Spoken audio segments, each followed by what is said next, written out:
And hello, another Dave and Tiff is back on here, the podcast that you all love and are endeared to every week. We're back here. Tiff Wells is to my right. And as you can tell by if you look at Tiff's background or what he's wearing, it kind of gives you even for me, as a matter of fact, it gives you a preface as to what this show is going to be about because we're going to have a special guest here today. And Tiff, why don't you tell us who is going to be our special guest today? Somebody that I was very fortunate enough to play with at Iolani school, one team. He is a current setter on the U.S. men's national team, NCAA champion, Olympian, KAWIKA Shoji. This should be a lot of fun, Dave. Yeah, and KAWIKA, along with his brother Eric, and you just mentioned Micah Christensen, all from that USA national team. They're actually back here in Hawaii. Are they doing anything special? They've just, as far as I know, and we'll talk more with KAWIKA when he comes on in a few minutes, just that they've been able to enjoy being here at home. And I mean, right now they're supposed to be getting ready for the Olympics in Tokyo starting early next month. But of course, due to the COVID-19 pandemic, the Olympics were postponed to 2021. Still haven't heard any word as to the official roster. It was never released before the pandemic began. So maybe we can get an insight or two from KAWIKA as to how he feels his chances are for 2021. But yes, all three of them have been home for the last couple of months, just enjoying home and training, getting ready. KAWIKA just signed a contract to play year number 11 overseas in Europe. So we'll get a chance to talk with him about where he's going to be playing and how he feels about traveling back to Europe. Yeah, and the whole Olympic thing, I'm just so bummed out, but that's just how it goes. So KAWIKA will be joining us today. But before we get to him and his volleyball family and Team USA and all of that stuff, some news that came out today related to University of Hawaii sports. And the big one was, and you could almost tell the shoe was going to drop at some point, but Fordham officially canceled their football game against the University of Hawaii. That came out today. It was scheduled for September 12th at Aloha Stadium. And the main thing is that their conference that they're in, the Patriot League, has said that they don't want their team members to be traveling. So Fordham, coming all the way from, I think it was in New Jersey, they have chosen not to travel. And that's been the concern for football anyway, is that how many of these schools will be willing to travel here for home games if things like the coronavirus or the pandemic kicks up, not only nationally, but in where they're at, or if their conference kind of puts a thing like how with the Patriot League has done. So the first shoe has fallen for UH football. It's unfortunate, but to me, and I've been having some ongoing discussions with some other media members just around the island, and this just seems to be the first of many dominoes to fall, whether it's specifically and directly with Hawaii or other FBS members. That it's unfortunate, but it just seems that it's going to be the first of many cancellations as we are, the 6th of July. College sports are supposed to start in about 6 weeks or so with women's soccer. It's unfortunate, but it's just leaning in that direction right now. Yeah, the travel concern is obviously an issue because, Governor Ige said if you're traveling to Hawaii, you can avoid the quarantine if you can prove that you've tested negative. So, I mean, I can see a football program testing their players and getting that clearance so that they don't have to worry about the quarantine. Granted, they're not going to be here 14 days anyway when they come. You got women's volleyball also of a concern, again, traveling, that whole thing. There's been talk about football maybe moving to spring. You hear that chatter a little bit about moving games into the springtime just to give more of a buffer in terms of time to prepare and allow a season to actually happen. Although that'll be a huge logistical challenge in and of itself because football schedules are made years in advance, arrangements are made, facilities are set, and if you suddenly shift it way over, I mean, not to say it cannot be done, but David Matlin is probably a little concerned as to how things are moving along, moving forward. All the ADs, not just here at UH with Dave Matlin, but all the ADs across the country, all the conferences. And you talk about Fordham, it's a once in a lifetime opportunity. And their head coach, as we've been kind of reading reports, they've kind of instituted an Aloha Friday concept where everybody wears Aloha shirts. They've been talking about this game for the last 4 years since they signed the contract to come out here, and all the planning to get them out here and to have it canceled due to this pandemic. It's a step in the right direction. It's unfortunate that it's coming to this, but you have to feel for the kids, the players, the coaching staff. They've heard about this for years. They're ready to come out to Hawaii. Some of them, this may be their only trip to the island, and it's canceled. And of course, if you're a senior, right? All the seniors are getting hit because this was the thing they're looking for in their final year, maybe their families. Yeah, I can hear that. Well, let's stick with football, since that's kind of what a lot of people like to talk about. Guess, Tiff, who is the richest? Make it rain. Richest football player soon to be in the NFL. I tell you, if this young man was from the state of Hawaii, he'd have a lot of, all of a sudden, aunties and uncles because of how much he's getting paid. What a contract! Congratulations. Patrick Mahomes. Patrick Mahomes. Yo Mahomes is going to have a 10-year extension worth $450 million. So if I did the math, he had one more year. So this coming season was his final year of his original contract, his rookie contract. He'd get $2.8 million a year. And in NFL quarterback terms, that's considered, oh, you're so underpaid. But the team got the fifth-year option, which next year he could be paying $24.8 million. Wow, is that a raise? And don't spend it all in one place, Pat. And then you got the extension for 10 more years, $450 million and change. So he'll be the highest paid player. He'll become the highest paid player in professional sports, surpassing Mike Trout, who had previously had that record with the Angels. What do you do with that kind of money? What does that one paycheck look like? How many zeros is that on that? Because you get one paycheck, they get paid per game. What is that going to look like? It's going to look ridiculous, but you just hope that he has a lot of sound financial help, not just from himself, but also from his inner group, his core group, just because you don't want to have. And a lot of players will do this from time to time, where they wastefully spend on all these types of cars, houses, not just for them, but for many other family members and people in their inner circle. I also think that he's going to find a way, and there's been a lot of players that do this, where they will donate to charity or they will give back to an institution, whether it was college, in his case it'd be Texas Tech, or his high school or elementary school, what have you. You just hope that he finds ways to give back for what he has been given to him, because football is paying not just for his life, but for his kids. And if he's smart about his money, for a couple more generations in the Mahomes household. God, what is it like to be 20? He's 24 years old. And like you said, play it smart and you're set for life for a couple of generations. I think I'm an uncle, by the way. I think we have a connection, going back a few, but we might have a calabash thing going on. Hey, I got to throw this in just because, but did you hear about the whole thing about Under Armour trying to cut their ties, their allegiance with UCLA and Cal, but UCLA is the big one as far as their apparel and money contract, to the tune of, it's a 15-year contract with UCLA, $280 million. And obviously they provide all the uniforms and apparel and shirts and all that, plus money. And they want to negate that because they feel like they're not getting the marketing benefits that's agreed upon by that school. So that is a huge chunk of change that UCLA could potentially lose. Now they're going to try and argue that, but how about them apples?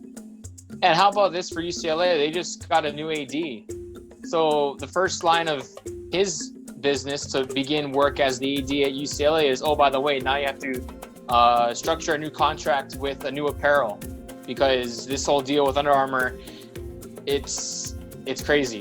And a lot of kids go to schools based off of what type of apparel the school or institution has themselves aligned with. I know, that's going to be a big one. We'll follow that a little bit more as it progresses, but our guest is waiting on the line. Now, is he at a beach playing volleyball? So we'll see where his location is and see how KAWIKA Shoji will be signing on from the United States men's national volleyball team. And KAWIKA, can you hear us? I can. Hi guys, how we doing? Hey, doing very good. Hey, thanks for joining us. And to start off with, KAWIKA Shoji joining us, taking some time off from your schedule. Tiff was telling me that you're here in Hawaii now, right? I am. We came back middle of March, kind of when COVID was hitting pretty hard and the seasons were getting canceled or put on pause, and came back in the middle of March and have had a little bit of an off season, some downtime obviously now. And so it's been the most time we've spent at home in a long time. Where were you when this all came about? Were you in Europe? Yeah, so I was playing in Poland, and my brother was in Russia. Most of us on the U.S. national team play in Europe, and so we were there playing for our professional teams, getting ready for the playoffs when it all hit, and obviously things got canceled. Wow, that's unfortunate. Well, I'll let Tiff take it away from here. KAWIKA, you mentioned about hearing it when you were in Italy. Describe that journey for you to get from Italy to Honolulu once you found out that the season was in fact canceled. Yeah, so Tiff, I was in Poland. I'm going to Italy this coming season. So I was in Poland when I heard, and it was really stressful. The thing that people don't understand about this whole situation is that for us in particular, and now you're starting to see it with a lot of the professional teams and leagues, even in America, is how your contract gets handled during these types of times. So you have to work out your contract details, how it's going to be broken, how the payments are going to be, I guess, manipulated or stopped, or maybe some get full payments. And if you decide to leave your team quicker or earlier than they want or than they expect, they can find reasons to fine you, they can find reasons to fire you. And so when travel restrictions started coming into place or threatened, that was when a lot of us started to say, hey, we got to really consider getting home as quick as we can, but we also have to figure out how the contract is going to work itself out. Hey, KAWIKA, I had a question about, as you're bringing up contract, now you're saying you were in Poland and you're going to be in Italy. Is that part of the same league that you're in? That's kind of like if you compare it to American sports, you're traded from one team to the next, or are you playing in a totally different league when you go to Italy? So it's a completely different league, Dave. There's leagues in most of the countries. I've played now in Finland, Germany, Turkey, Russia, Italy, and Poland. So I've been all over in my 11-year career. And you play in different leagues in the different countries. There's also something called the Champions League. So that's top 2, 3, 4 teams of each league, depending on how many bids each league gets. You get to go into this one big tournament and you play kind of home and away with these other teams in Champions League, similar to what you see in soccer or football. And those are really fun events and tournaments because you get to travel a little bit, you get to see other friends in other leagues. So you play your domestic competition, and then you'd also play your European league as well. Let's get more into that European competition, KAWIKA. When you get into these Champions League matches, describe the venue, describe the atmosphere, because for a lot of us, we may or may not be able to watch it online, but for you being able to experience it, describe that atmosphere. Yeah, so volleyball is actually one of the biggest sports in the world. I think it's second or third in a lot of countries around the world. And so the experience is a lot of fun. There is a lot of energy in the communities, in the arenas. It's on TV quite a bit. You're looking at anywhere between, I would say, 2,000 to 10,000, depending on the arena, depending on the league, depending on that city and its supporters. And so you're looking at a similar atmosphere as I would say to the Stan Sheriff when it gets pretty rowdy in there for UH games. That atmosphere here at home is just amazing and one of a kind in the States. And so you're seeing some similar things when you get over to Europe. Let's go to the Olympic part. And for you being on that Olympic team in 2016, able to be a part of that bronze medal squad. Unfortunately for this year, the Olympics were postponed until 2021 in Tokyo. Kind of a two-part question here. If we didn't know about the roster as of before COVID happened. Do you know any particulars about the roster for next season? And then also describe being on the platform in the medal stand in 2016 in Rio. Yeah, so to answer the first question, no. I would say that the roster for the Olympic Games would have come out sometime probably in May of this year, which is about 2 months before the actual competition. And so I think that it'll be something similar for 2021. And so I'm battling for a spot for that. And to the second question, I mean, it's pretty, like, it's just hard to describe, right? When you're on that medal stand, it's a very emotional time because you get there and you are hit with a lot of emotions about how you got there, who's helped you got there, and the hard work and the sacrifice that you, your family, your friends, and your community have put into that journey. And it was an experience that I'll never forget. You're representing a lot of people, and you're getting to the absolute highest echelon of our particular sport. But it also gave us a little bit of, I think, motivation for this quad that we're in now to get back to that medal stand and take it a couple notches higher, because we were just a couple of points away from being in that final and having a realistic chance at gold. Nevertheless, it's a very proud moment for all of us. It's a very difficult experience, a long lifetime kind of, I guess, fight and push. And so it is just a pretty surreal moment. And like you said, getting that bronze medal match where you guys were down 0-2 in that match, you were able to come from behind to get that bronze medal. You talked about being in Poland when the season was canceled and having to make your way back to Honolulu. To be an Olympian, to be on a national team, to train for 4, 5, 6 years, especially in the quad where the training is so tight, and it's how you have to, put a lot of things on hold to put your training in the forefront. To have the Olympics postponed a year, how do you feel? What goes through your mind? Yeah, it's it's partly devastating, honestly, especially as an older, kind of more veteran athlete. You really try to take care of your body, and you really try to make this big push for this specific time to be at your best. And now obviously that kind of, and as an athlete, you know how it is, you're so schedule oriented, routine oriented, with a specific date or target or goal in mind, right? So now all of that gets kind of put into a washing machine. There's a lot of unknowns. We got to push it back a year, but we're still gonna see how everything kind of plays out.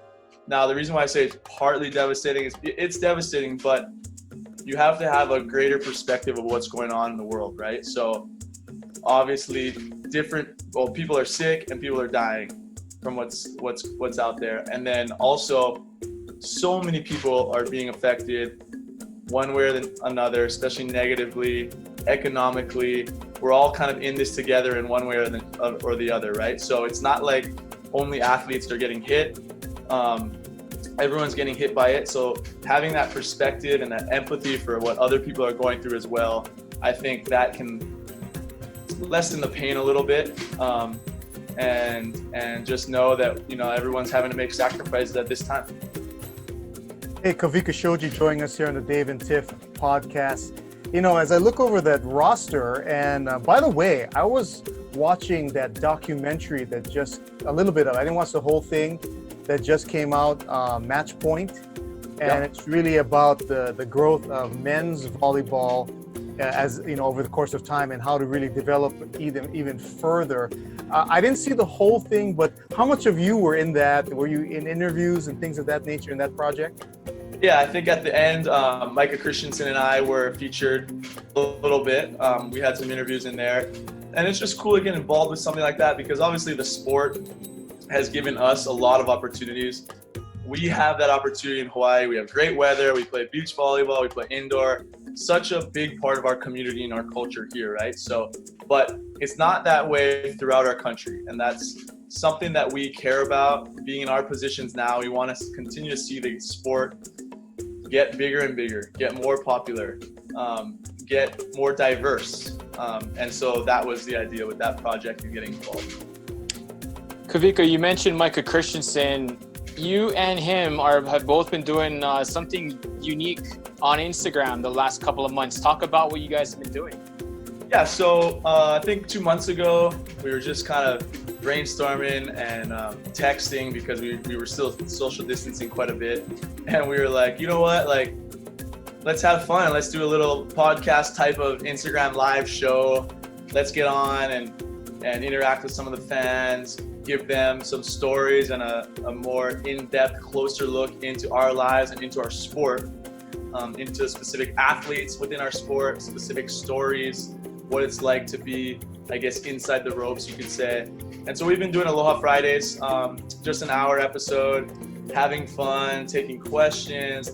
You know, the big message there is to give some inside look into our sport and also to share some positivity and aloha with people around the world. A lot of our followers and a lot of our fans come from every little pocket around the globe.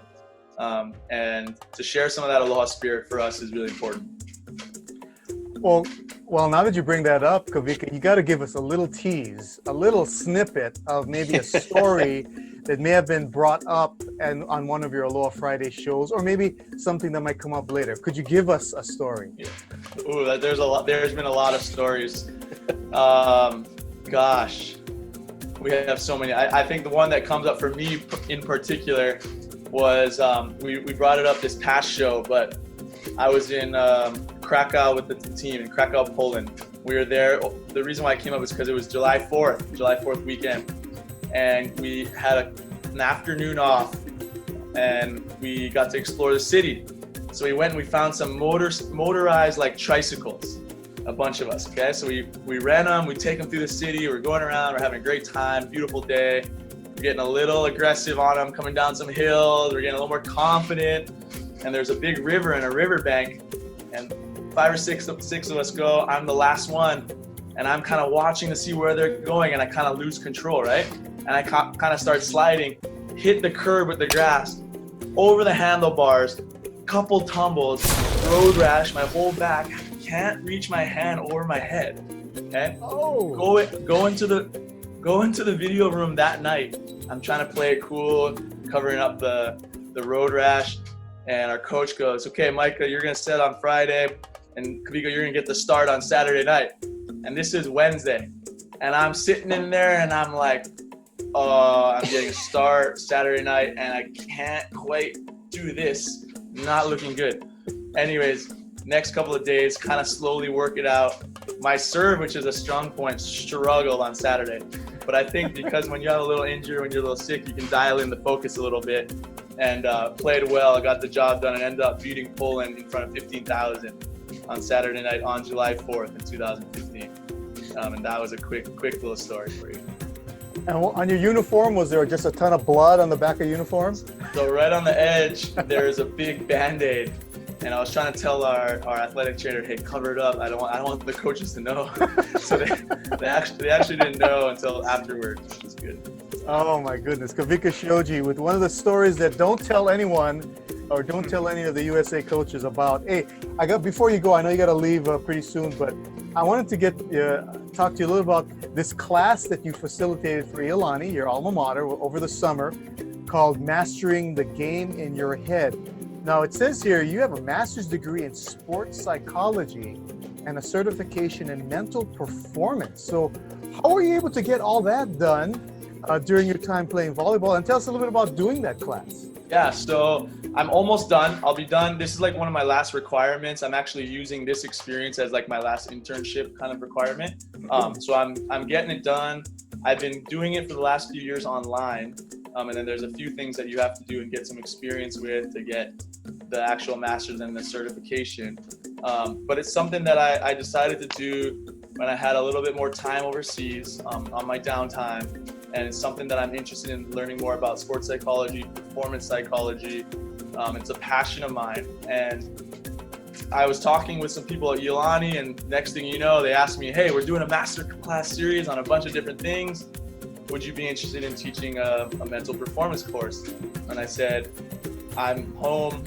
I got a couple of hours a day that I can devote to this. Let's do it. I'd love to get in and have an experience with the kids and share some of my things that I've learned, not only in the classroom, but also in its application in my own career, right? So I have kind of those two aspects of that learning experience going for me.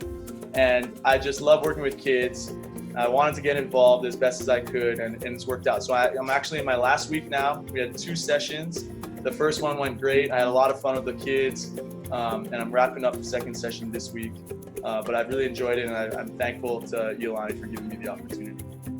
And somewhere in Manoa, Chris McLaughlin is smiling because he knows that a lot of his former players are now getting into the teaching field, and with sports psychology, it's something that can help out a lot of these kids. You mentioned, Kawika, lastly before we let you go, the fact that you've been able to be home, and it's for an extended period of time, although you will go back to Italy at some point. To have your daughter, your 2-year-old girl, how have you been able to spend a whole lot of time with her? What have you guys been doing? Yeah, good question, Tiff. That's definitely a silver lining to this whole experience. Just trying to be as present as I can with her, because normally I'm traveling, in the summer, traveling quite a bit. In the winters, it's like probably 2 weekends a month. Every other weekend, you're kind of gone on an away trip. And so you're in and out quite a bit.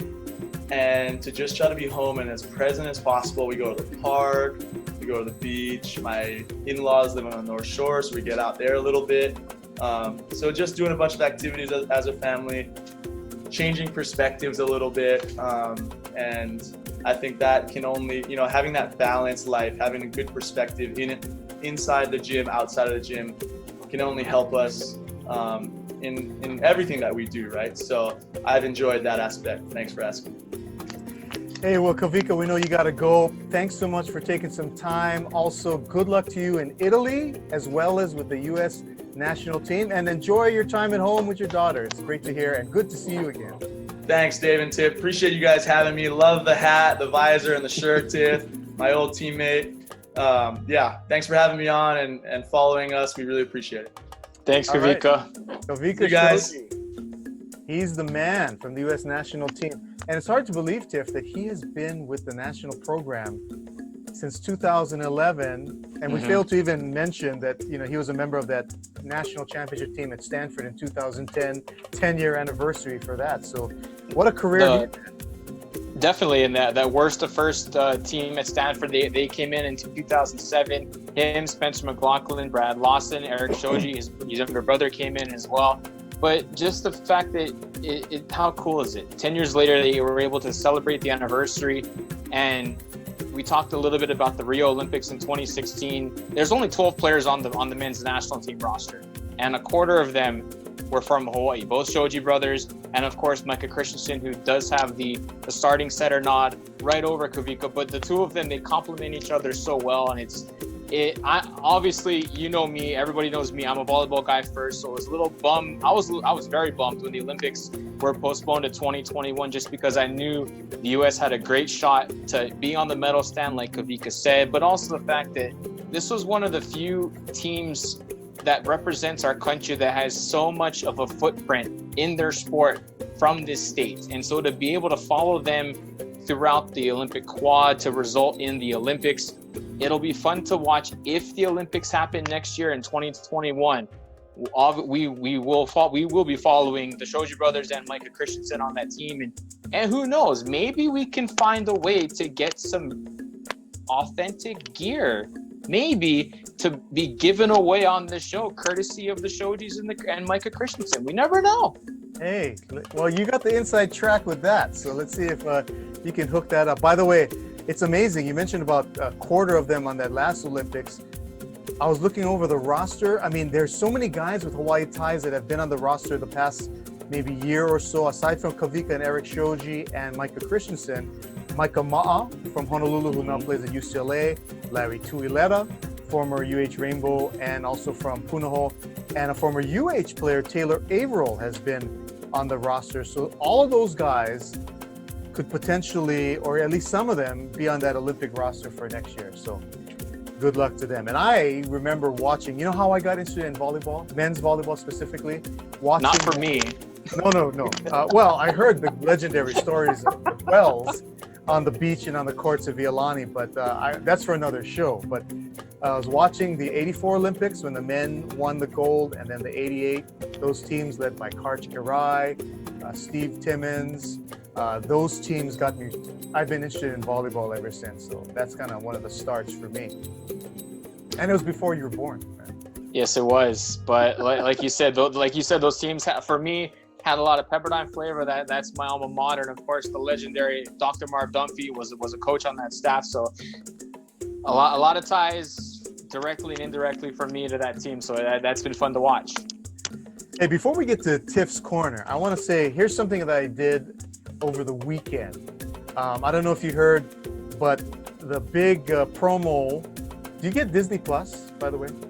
You just stole one of my things for Tiff's Corner, but go ahead. Did I? Okay. Segue into Tiff's Corner. Disney Plus has been promoting Hamilton, which was opening on July 3rd, Friday. You could watch it on Disney Plus. And my son was a big fan of Lin-Manuel Miranda specifically, so we made a point of watching it. Did you get to watch it?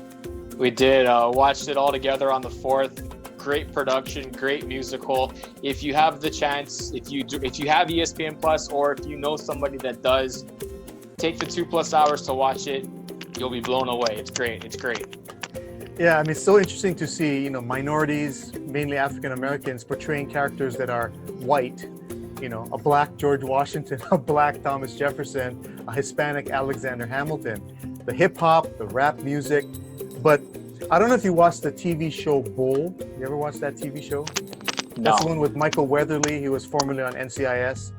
So it's a legal series. And the actor that portrayed George Washington in Hamilton, part of the original cast, is an actor on the TV show Bull. He has a supporting character. And I was telling my son, what a waste of his talent to be on that TV show, because the guy is such a beautiful singer, and in the role on TV, of course, he's just acting. It just takes away from the entire talent, but then maybe he might be getting paid more. I don't know. So anyway, perfect segue into Tiff's Corner. Go ahead, Tiff. Perfect segue, since you took one of the items in my corner. But I don't know if you heard about this, but last week, Maya Moore, she watched Jonathan Irons walk free from Missouri's Jefferson City Correctional Center last week. She put her WA career on hold beginning last year to help this man who was 40. He had served 22 years of his 50-year sentence from 1998. It was overturned. There was a habeas corpus involved, and he was able to walk free from the correctional facility based off of how much Maya Moore helped him out.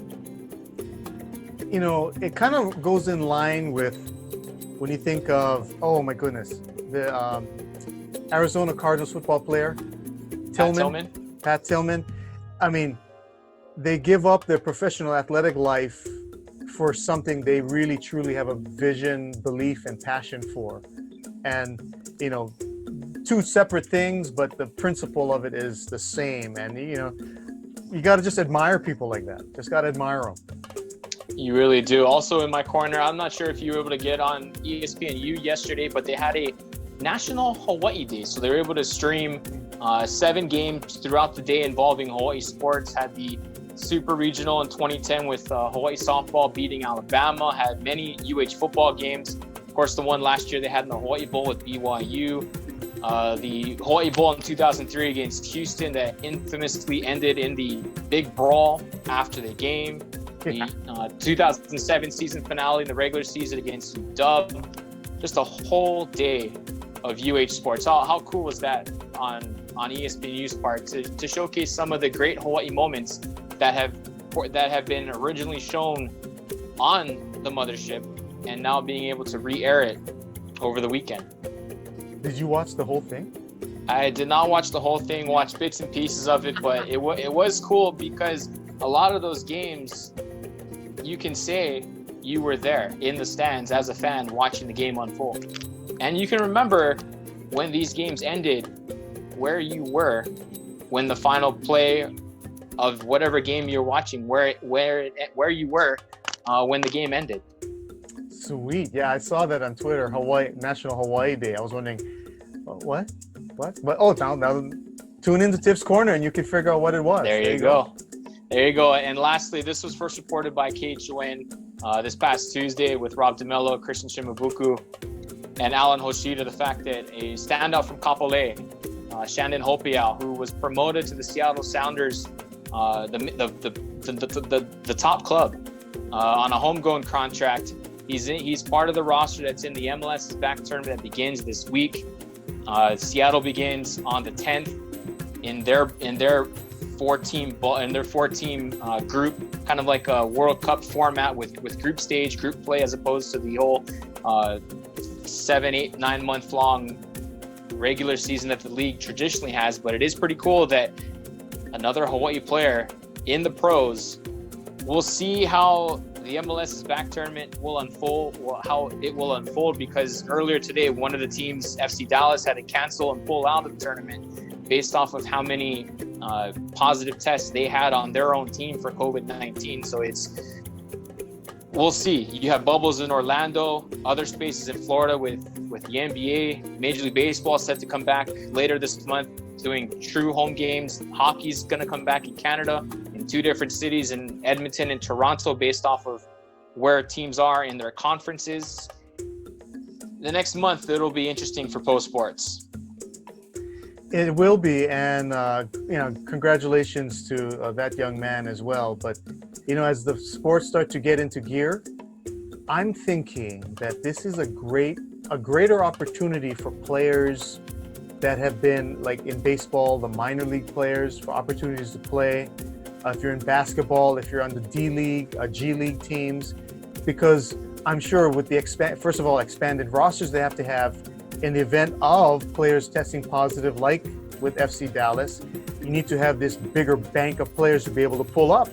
And this shortened, abbreviated, modernized seasons that these sports are going to have, you're going to see more opportunities pop up for some of these unknowns. And, who knows? You could see that diamond in the rough, pop up that you would not have seen had we been under regular circumstances, if there's a silver lining to anything. If there's a silver lining, and also remember that minor league baseball canceled their season earlier last week. So for those players, there's not a whole lot of money to be made in the minor league. So for a lot of them, that is their main paycheck. And the dream of trying to get to the show, a lot of players grind it out through the minor leagues based off of their love of the game. Some players, that's their highest level. They, for whatever reason, can't get to that next level, get to the show, or have a cup of coffee with their major league, the senior team in their organization. So for those guys in the minor leagues, you feel for them for this season, and hopefully 2021 will have a far better way than how 2020 has so far unfolded. We're only halfway done with the year.